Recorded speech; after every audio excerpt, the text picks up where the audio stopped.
The rain in the city wasn't just falling. It was a cold, relentless wash, stripping the heat from the pavement. Standing outside the conservatory's heavy glass doors, Dr. Elena Vance checked her watch. Not for the time, but to ground herself against the weight of history waiting inside.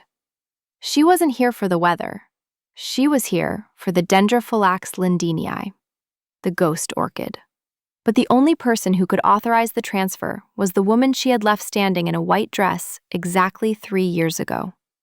Elena pushed through the glass, and the storm vanished. The transition was physical. 1 second, Elena was wrapped in the sterile gray armor of a rainy Tuesday. The next, she was drowning in green. The air inside didn't just have temperature, it had density. It hit her lungs like a solid thing, thick, heavy, tasting of wet loam, crushed fern, and the sweet, cloying scent of decomposition that fuels new life. It was a climate designed for orchids, not people. The humidity clung to her skin instantly, a damp, invisible weight that made her blouse stick to her back. Elena unbuttoned her trench coat, the damp wool suddenly suffocating.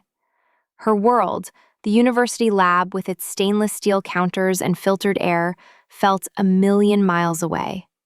Here, everything was breathing. She walked down the central path, the limestone slick with condensation. The silence here was different. It wasn't empty. It was full of tiny, wet sounds. Water dripping from high palm fronds, the hum of the misting system, the rustle of leaves settling. And then she saw her. Julianne wasn't at the intake desk. She wasn't managing the digital climate controls. She was where she always was when the world got too loud, kneeling in the dirt. She was deep in a bed of staghorn ferns, her back to the entrance, unaware of the intrusion. Elena stopped, her boots scuffing softly on the stone, but the sound was swallowed by the moss. She watched Julianne's hands. They were buried to the wrists in dark, rich soil, working with a rhythm that made Elena's breath hitch. She knew those hands. She knew the strength in those fingers, the way they could be firm enough to stake a heavy vine against a storm, but gentle enough to coax a bloom open without bruising the petals. A memory, unbidden and sharp, sliced through Elena's professional resolve. Those same dirt-stained hands tangled in her hair, pulling her close, the smell of basil and skin replacing the air in the room. It was a memory of a Sunday morning, the light filtering through blinds, the feeling of absolute safety, before she had panicked and run. The sensation was tactile, a phantom pressure on her scalp that made her skin prickle. Elena gripped the strap of her leather satchel, her knuckles white. She had come here for a plant. She had prepared a speech about grant deadlines and biosecurity protocols. But looking at the curve of Julianne's spine, the way her shoulder blades moved under her work shirt, the speech evaporated. Julianne paused. She didn't turn around immediately. She went still, like a prey animal sensing a shift in the wind, or a predator sensing a heartbeat. She slowly withdrew her hands from the earth, wiping them on a rag hanging from her belt loop. The movement was deliberate, slow. She stood up and turned. 3 years is a long time in the life of a flower, but it's nothing in the life of a stone. Julianne looked like the stone, harder, weathered, permanent. Her hair was longer, tied back in a messy knot that exposed the long, elegant line of her neck. When her eyes found Elena's, the professional mask didn't just slip, it shattered. Her pupils dilated, dark and sudden, a raw, unguarded flash of pain that she quickly shuttered behind a wall of indifference. The misting system hissed overhead, filling the gap between them. Elena tried to speak, to say, "Hello," or "I need the orchid," but her throat was dry. The only sound was the rhythmic dripping of condensation hitting a broad leaf somewhere in the canopy.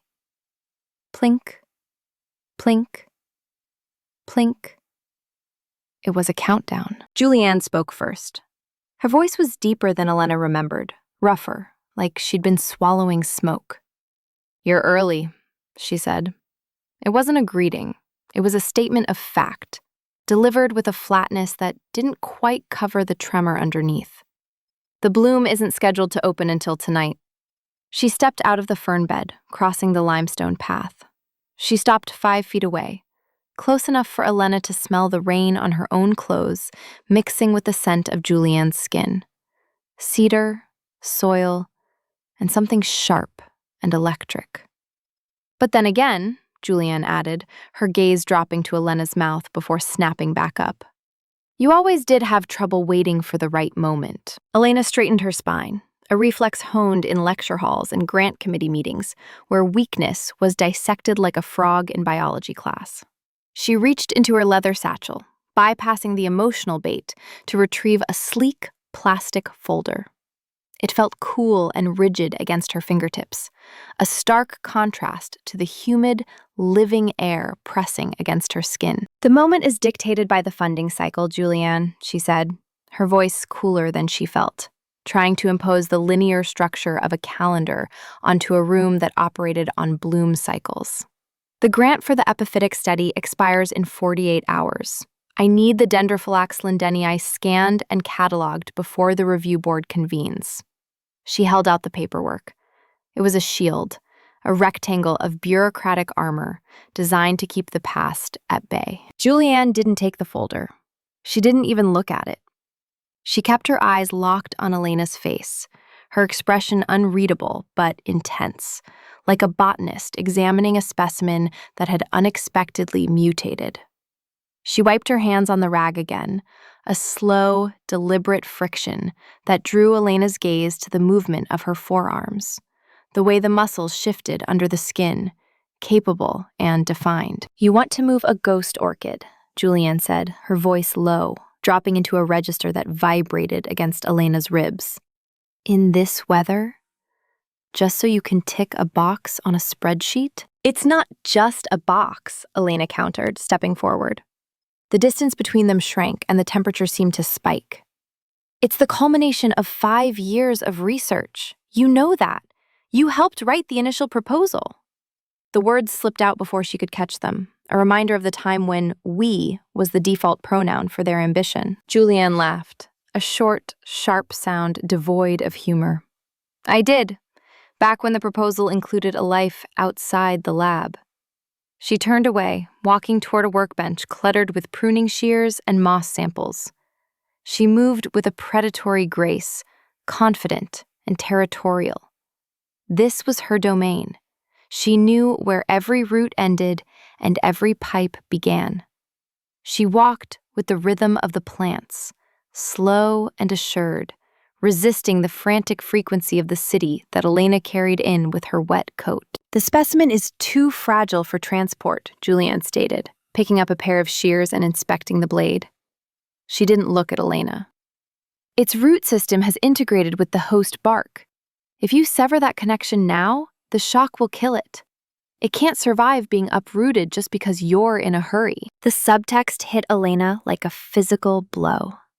It was a direct commentary on the apartment Elena had rented across town, the one with the white walls and the silence that rang in her ears at night. She watched a bead of sweat track down the side of Julianne's neck, disappearing into the collar of her work shirt. The air in the conservatory was stifling, but the heat flushing Elena's skin had nothing to do with the climate control. It was the scent of crushed basil clinging to Julianne's clothes, a sharp green smell that cut through the humidity. "I have a transport containment unit," Elena insisted, trying to drag the conversation back to the safety of science, though her eyes lingered on the damp fabric at Julianne's shoulder. "Humidity controlled, shock absorbent. I can move it safely. You think technology replaces stability?" Julianne turned back, leaning her hip against the workbench. The shears snapped shut with a metallic click. "You think you can just package something wild and keep it alive in a box?" She shook her head, a stray lock of hair falling over her eyes. She didn't brush it away. "No, I won't authorize the removal. It stays where it put down roots. Elena felt her control slipping. The grant was vital, but standing here, arguing over the survival of a delicate thing with the woman she had broken, felt like walking on a razor's edge. Then I lose the funding, Elena said quietly, and the research dies. Julianne studied her for a long moment. The silence returned, filled only by the hiss of the misters.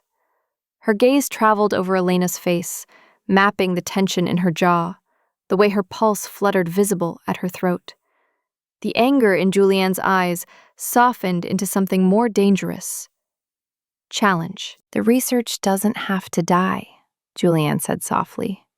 But the protocol changes. If you want the data, you get it here, in situ. She gestured with the shears toward the back of the conservatory, where the glass walls disappeared into a dense, dark wall of green. You verify the specimen where it lives. You don't take it out. You come in.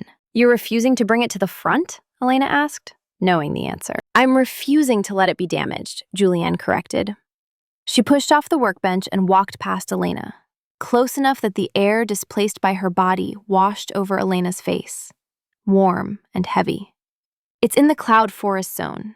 High humidity, low light, deep cover. She paused at the entrance to the narrower path, looking back over her shoulder. The look was a dare. Are you coming, Dr. Vance? Or is the atmosphere too intense for you? Elena followed, stepping across the threshold from the manicured front zone into the wilder, deeper heart of the structure. The transition was immediate and disorienting.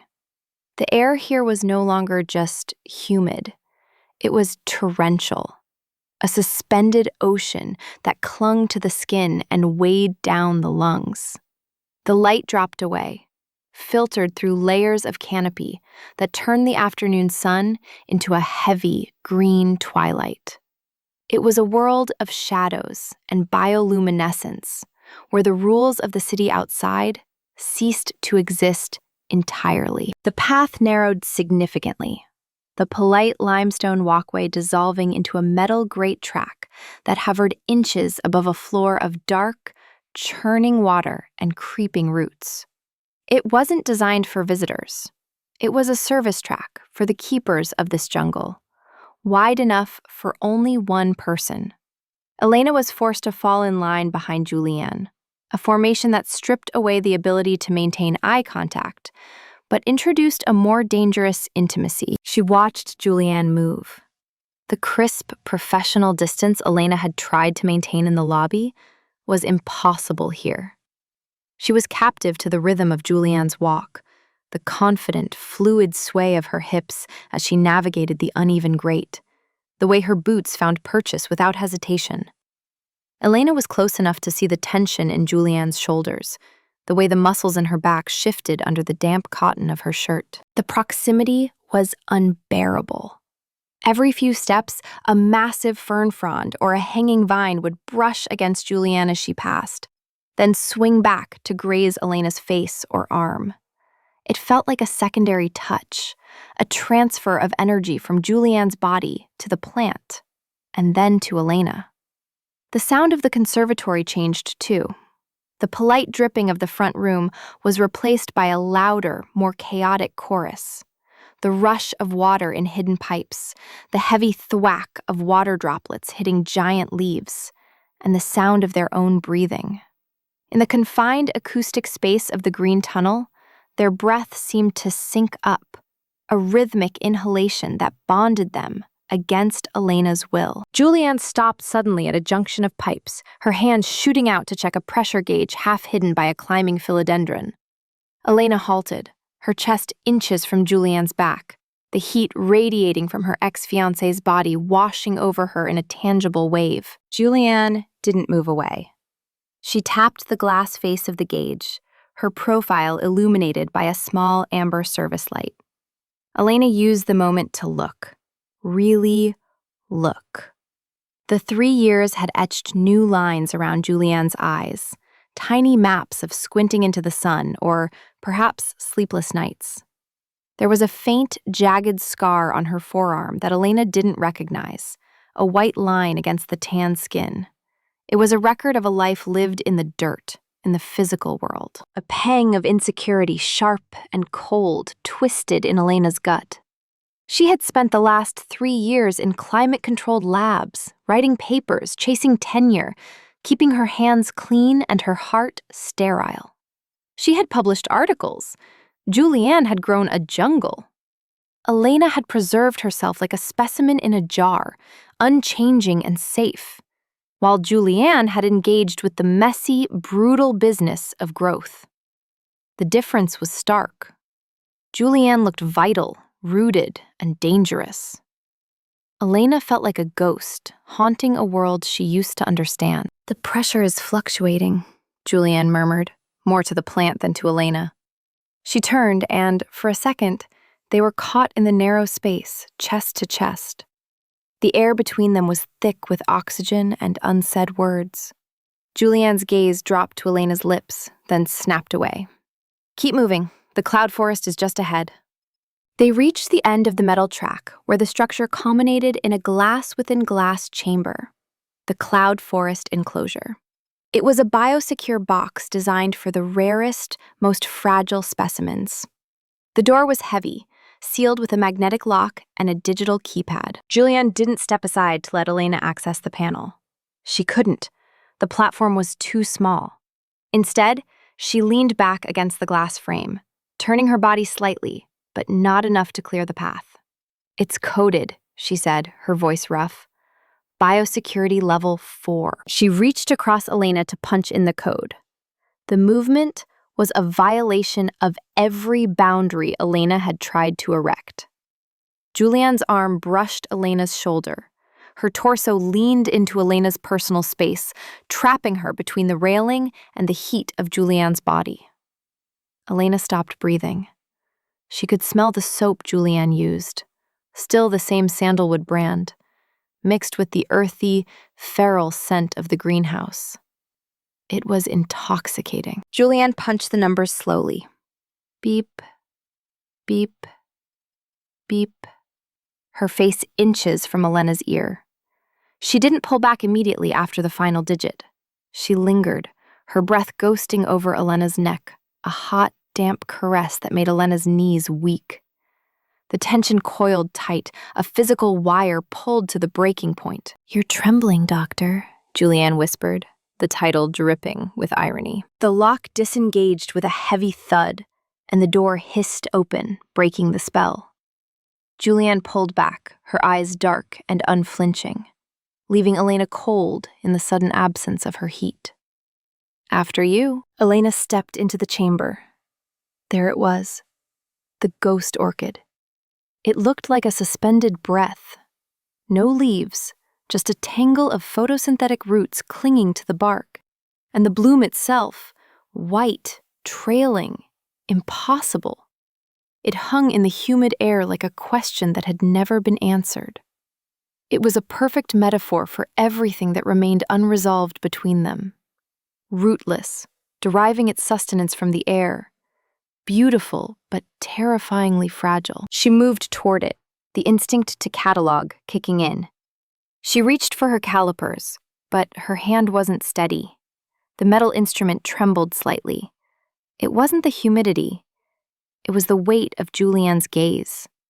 Elena could feel it on the side of her face, heavier than the damp air. Julianne wasn't looking at the specimen. She was tracking the tremor. "It's about to open," Julianne said from the doorway. Her voice was low, barely audible over the rising rain. "The nectar spur is fully extended." Elena nodded, unable to trust her voice. She leaned in. It was a miracle of biology, existing on the edge of impossible, just like the woman standing 3 feet behind her. Elena took a breath, trying to steady her pulse, but the air was too charged. Then, the world shifted. The storm outside, which had been a steady drumbeat, escalated into a violent assault. The rain didn't just fall. It hammered against the glass roof with a deafening, rhythmic violence. The noise isolated them, cutting off the rest of the building.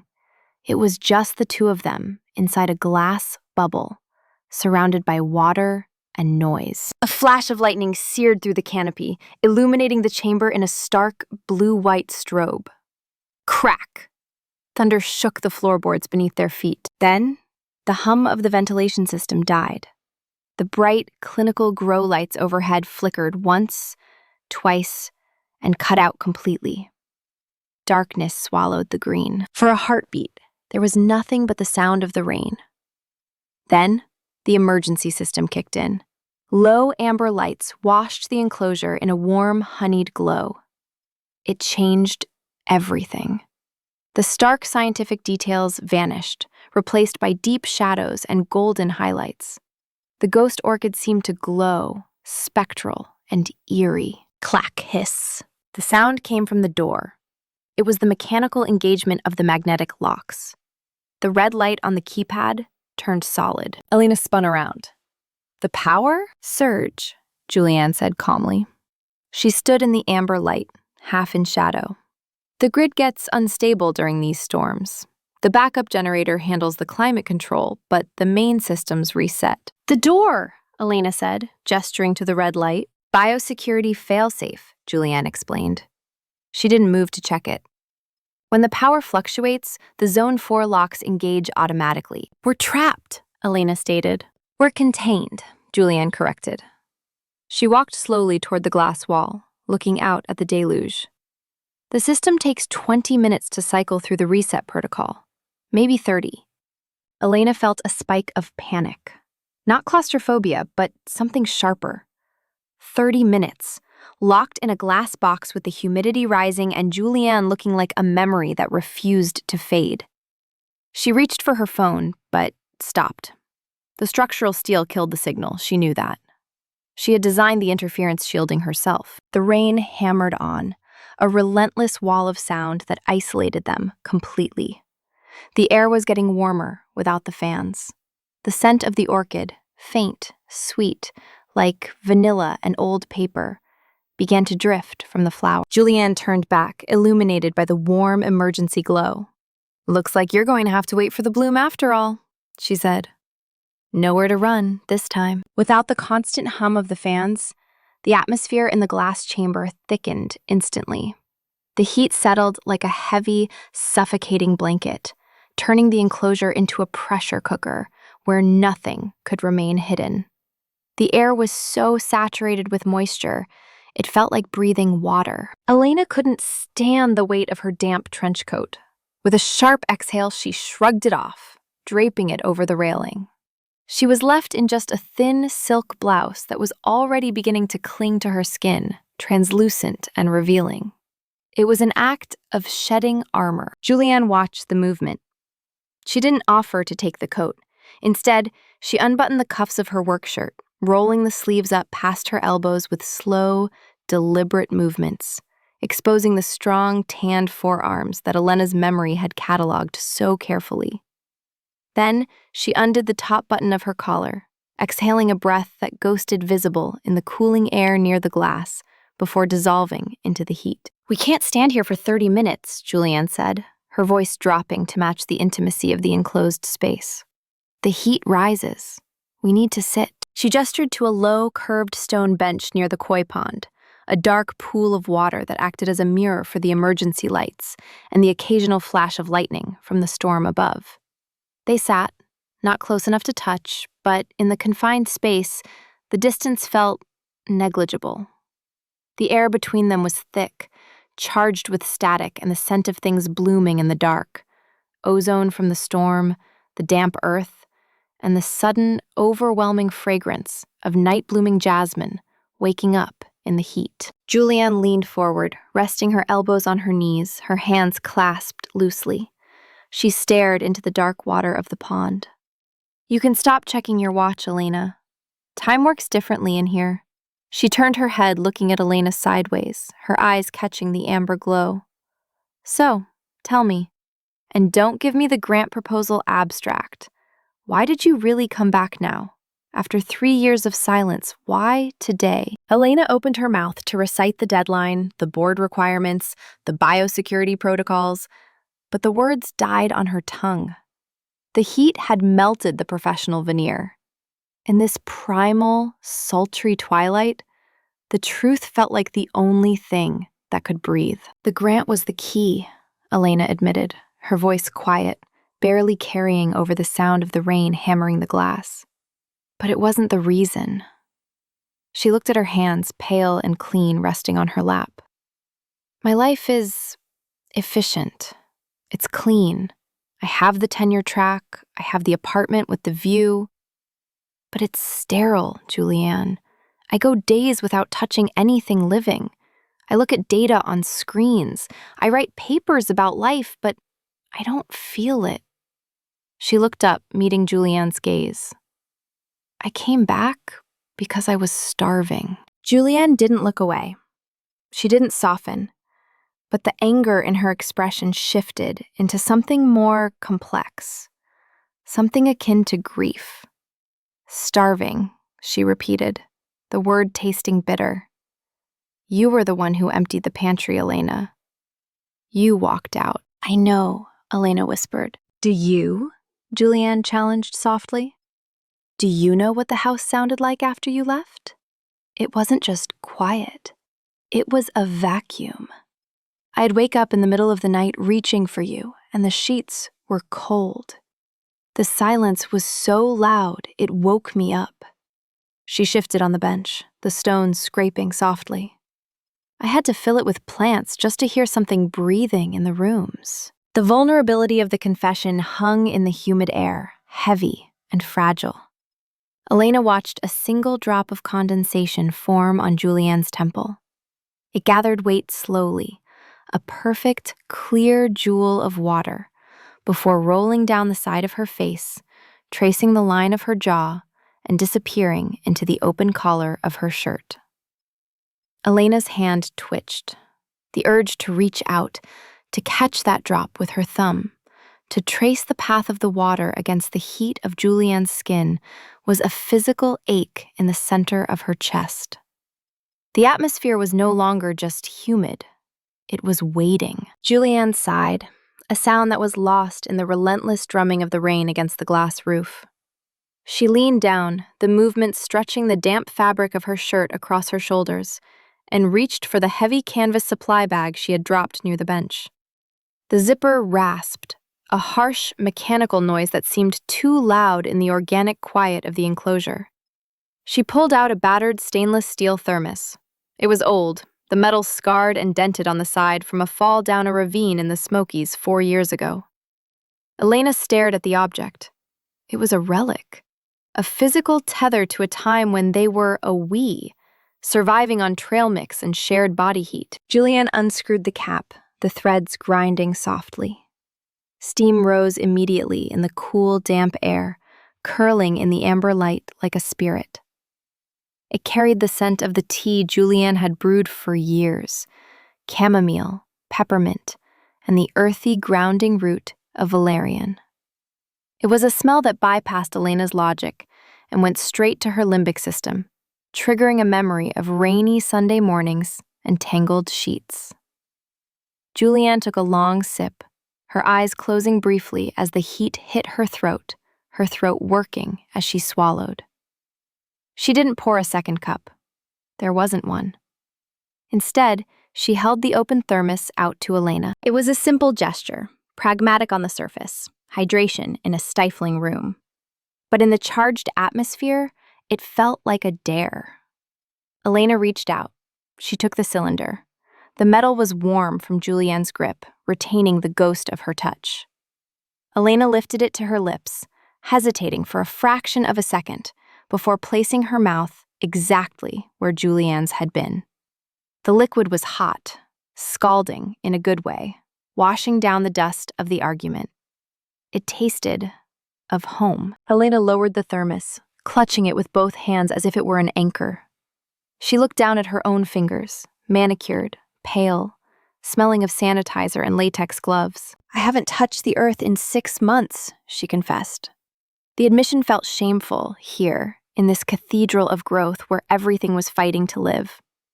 I deal with spreadsheets. I manage data sets. I look at high-resolution photos of roots, but I don't feel them.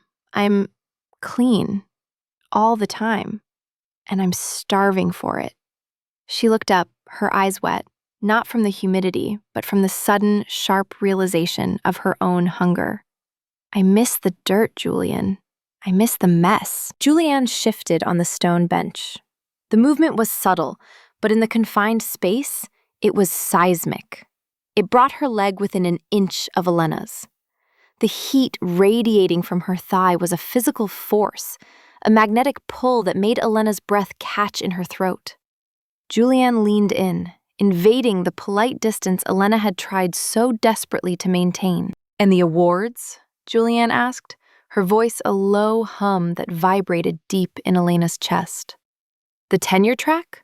The keynote speeches? Do they keep you warm at night, Elle? When the heating in that pristine, white-walled apartment kicks off, do the accolades hold you?" The question hung there, suspended in the steam and the amber light. Elena shook her head slowly. "No, they're cold. Everything is cold." The anger that had defined the last hour, the sharp edges of the breakup, the professional posturing, the defensive walls, began to dissolve.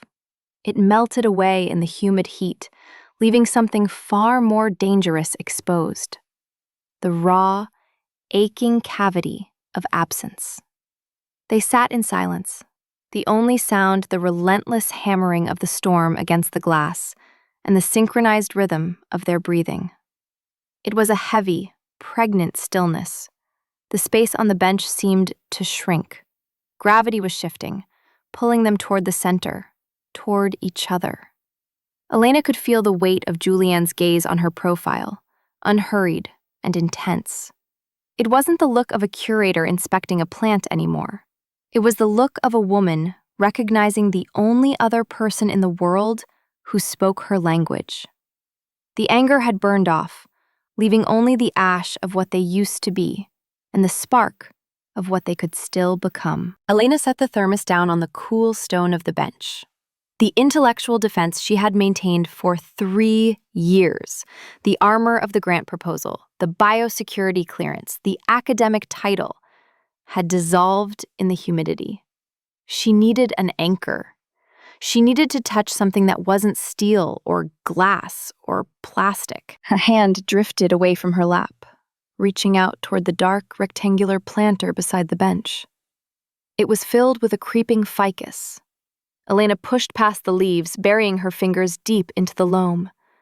It was cool, wet, and shockingly real. The soil packed under her fingernails, staining the manicured skin, grounding her current electrical storm into the earth. It was a reclaiming. For months, she had only touched the sterilized, bagged potting mix in the university labs. This was different. This was alive. It smelled of decay and growth, the complex, dirty perfume of a world that didn't care about tenure. Julianne didn't speak. She didn't look at the plant. She was watching Elena. Her gaze was heavy, tracking the movement of Elena's hand from the safety of her lap to the darkness of the soil.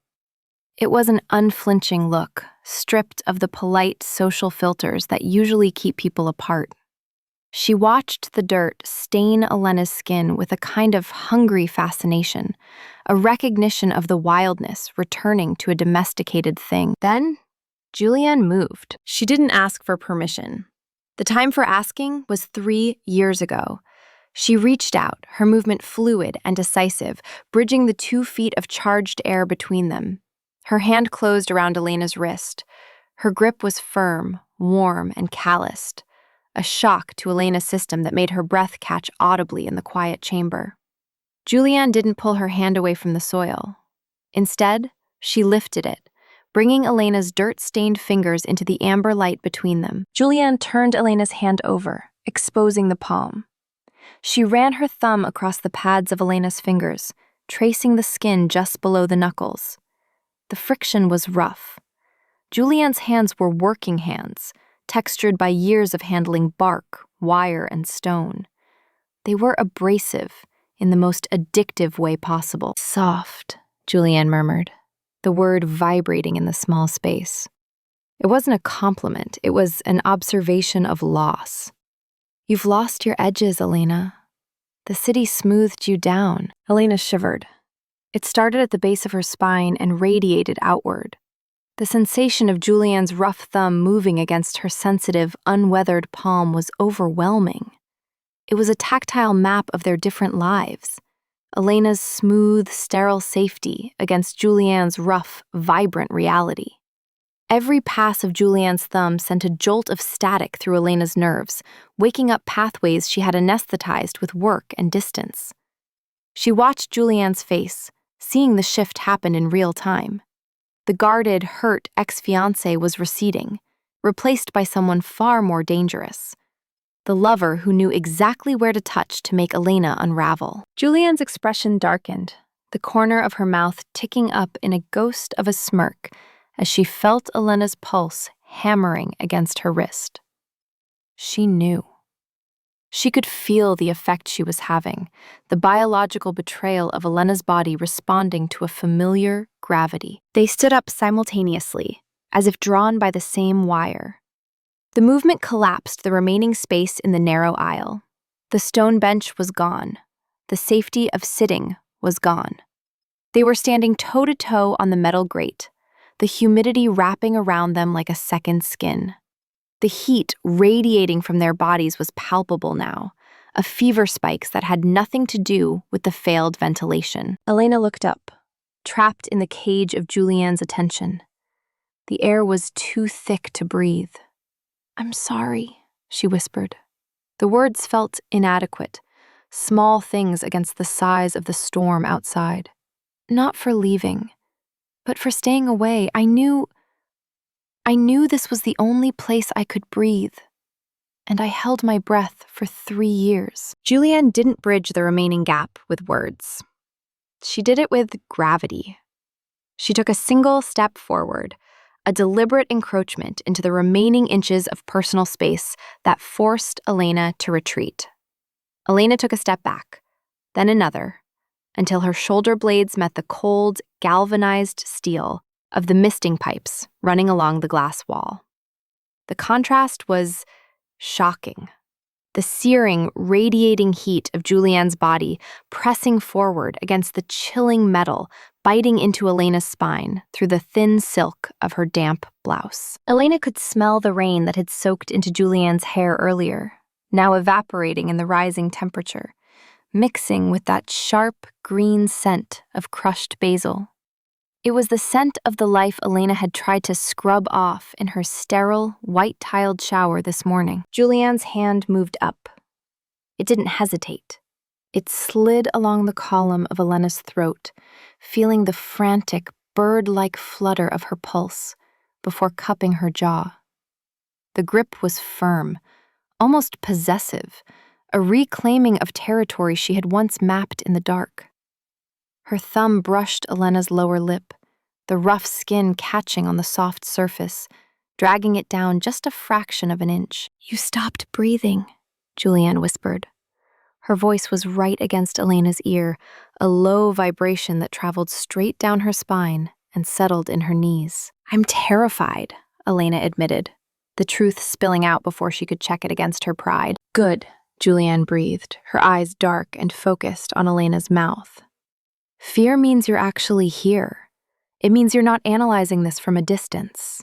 Then she tilted Elena's head back, exposing the vulnerability of her throat to the amber light, and closed the final distance. The kiss wasn't a collision. It wasn't the frantic, desperate clashing of two people trying to hurt each other to prove they still could. It was a grafting. It was the precise surgical alignment of two living things that had been severed and were now being bound back together. It was the cambium layers meeting, the flow of nutrients resuming after a long, devastating drought. It started slow, a savoring. Julianne tasted like the herbal tea and storm water. She kissed Elena with a terrifying deliberation, taking her time to relearn the shape of her mouth, to verify that the memory she had nursed for 3 years in the silence of this house matched the reality. It did. If anything, the reality was sharper, more dangerous.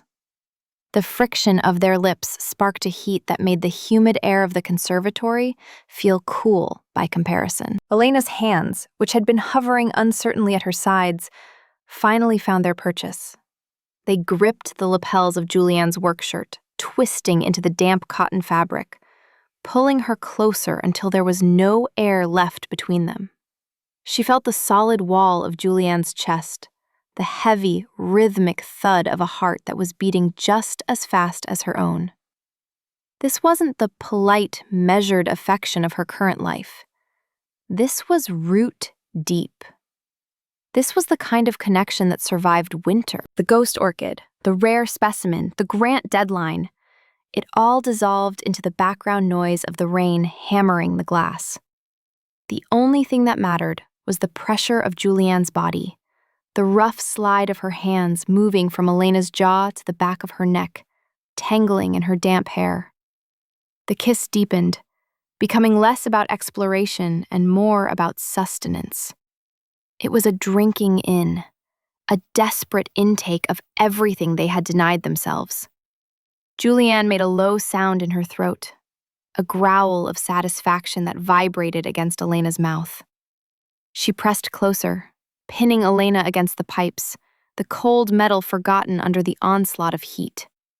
It was a sultry, heavy convergence of past and present.